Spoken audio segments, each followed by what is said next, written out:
অনিয়মের অভিযোগে বেতন বন্ধ করে তদন্ত এগোতে চায় আদালত। পাহাড়ে যে ৩১৩ জন শিক্ষকের বেতন বন্ধ করতে চায় হাইকোর্ট। সেখানেও নিয়োগে অনিয়ম হয়েছে বলে অভিযোগ এবং রাজ্যকে হলফনামা দিয়ে জানাতে হবে এই বিষয়টি।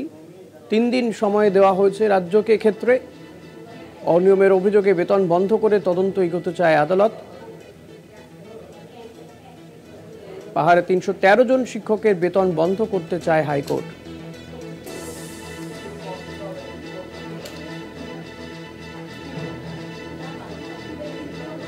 তিন দিনের মধ্যে রাজ্যকে হলফনামা দিয়ে জানাতে হবে। বৃহস্পতিবার পাহাড়ের নিয়োগ সংক্রান্ত মামলার পরবর্তী শুনানি।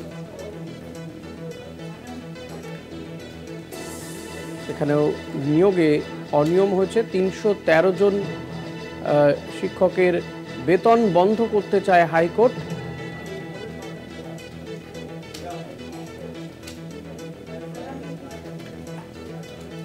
ক্ষেত্রে হাইকোর্ট আর কি নির্দেশ দিয়েছে জানবো আমাদের প্রতিনিধি পীযূষ কান্তি নাগের কাছ থেকে। পীযূষ, হাইকোর্ট আর কি নির্দেশ দিয়েছে ক্ষেত্রে?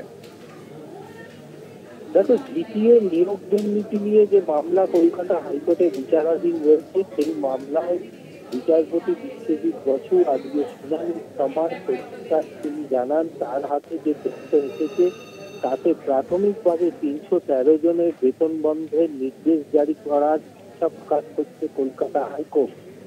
এই বিষয়ে রাজ্যের অবস্থান কি তা ৩ দিনের মধ্যে কলকাতা হাইকোর্টকে জানাতে হবে।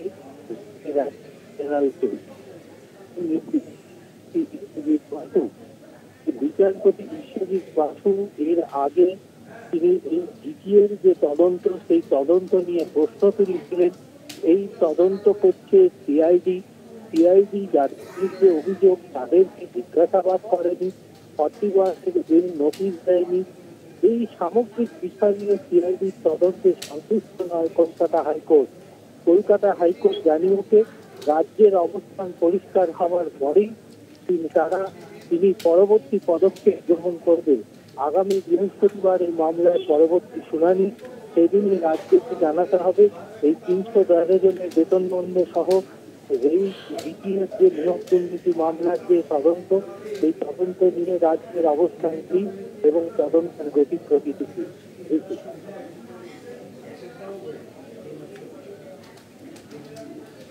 ধন্যবাদ পীযূষ। কথা বলছিলাম প্রতিনিধি পীযূষ কান্তি নাগের সঙ্গে।